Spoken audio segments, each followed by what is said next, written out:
In 1839, there was a war broke out between Britain and the Qing China, which was known as the First Opium War.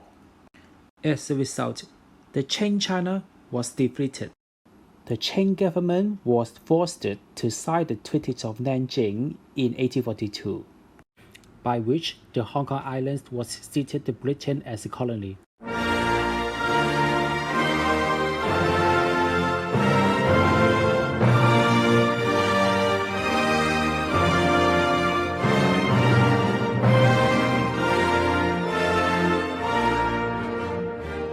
Since then, the colonial government of Hong Kong has set up under the headship of the governor appointed by the British government.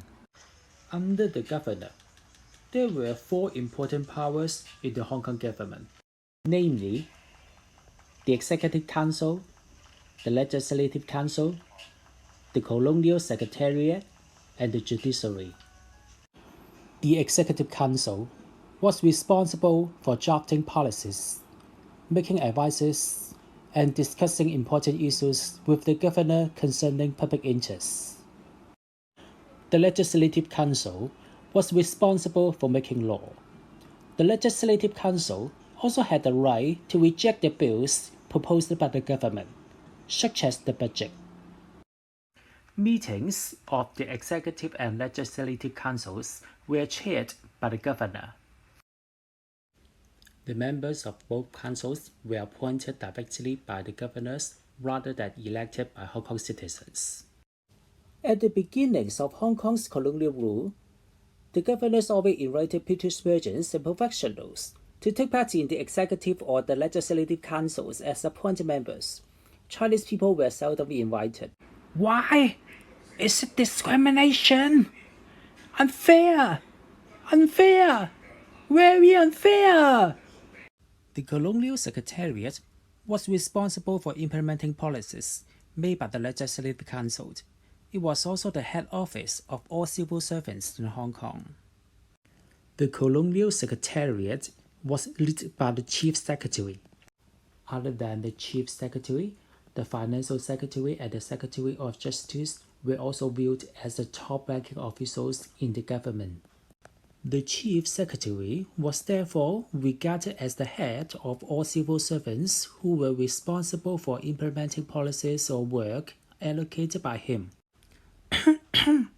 Now that the Legislative Council has imposed a curfew, I shall discuss with the police department how to take action. Listen, the government will impose a curfew next Friday. The police request to reinforce patrolling at night. This is an order. Please take action. Yes, sir. I shall set up a special team in the police for action. Attention. A curfew will be imposed next Friday. More patrolling at night is needed. If you find any suspected person at night, please give them verbal warning. The judiciary was an independent body responsible for interpreting laws, making decisions in legal matters, upholding rules of law, and social justice. Students should be careful about the differences between the Secretary of Justice and the Chief Justice.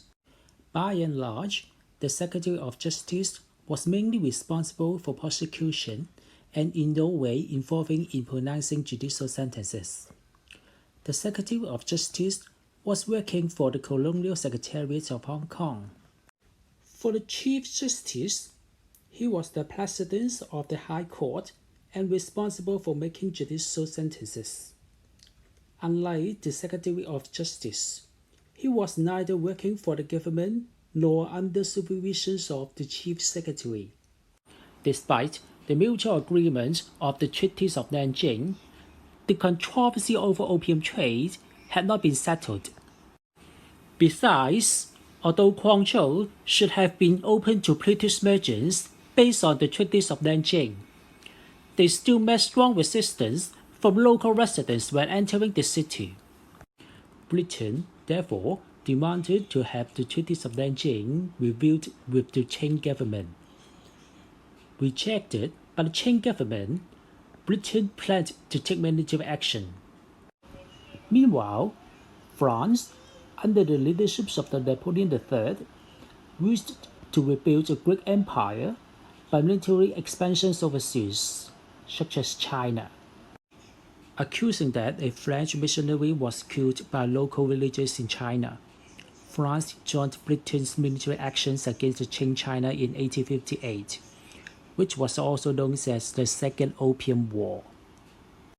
As a result of the war, the Qing government was defeated again. To make peace, the Qing government sided the Treaties of Beijing with Britain and France in 1860, resulting in the concessions of Southern Kowloon to Britain as a new colony in Hong Kong. In 1898, Britain demanded to list the new territories from the Qing government for 99 years, following the convention between Britain and China respecting the expansions of Hong Kong territory. Since then, both Kowloon and new territories have become important parts of Hong Kong. With the increasing Chinese population, it had been more and more difficult for the Hong Kong government to establish direct rule there. Hence, the Hong Kong government found it urgent to seek support from Chinese leaders who always received respect and trust from among Chinese people in Hong Kong.